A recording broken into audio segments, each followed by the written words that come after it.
ফেসবুকে log in alert on করলে আপনাদের ফেসবুক অ্যাকাউন্টটি কেউ যদি লগ ইন করতে চায় তাহলে আপনাদের এখানে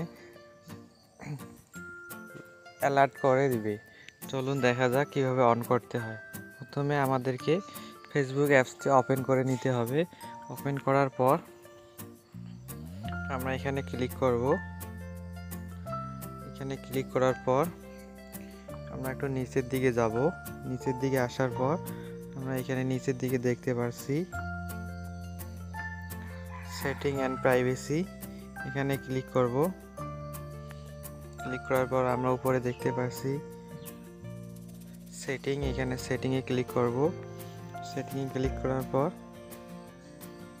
আমরা এখানে নিচে একটু লক্ষ্য করে দেখি সিকিউরিটি অ্যান্ড লগ ইন, এখানে ক্লিক করব।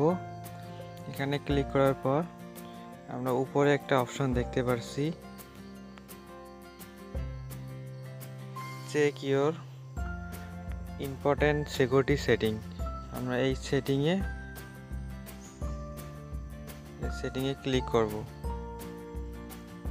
ক্লিক করার পর আমার এখানে দেখেন আপনারা, এখানে কিন্তু দুইটা অপশন আছে। এই দুইটাই টিক মার্ক করা আছে আর একটাই টিক মার্ক করা নেই। আমরা এইটা এখন টিক মার্ক করব। টিক মার্ক করার জন্য আমাদের এখানে ট্যাপ করতে হবে, এখানে ক্লিক করতে হবে। ক্লিক করার পর আমরা এই দুইটি অপশনে টিক মার্ক করে দেব।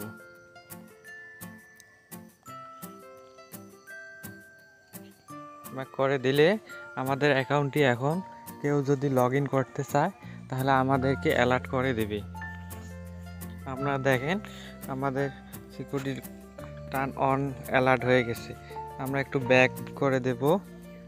ব্যাক করলে আমরা দেখতে পাচ্ছি আমাদের অ্যাকাউন্টটি এখন টিকমার্ক হয়ে গেছে, আমাদের অ্যাকাউন্টটি এখন সেভ। আপনারা এইভাবে লগ ইন অ্যালার্টটি চালু করে নিতে পারেন।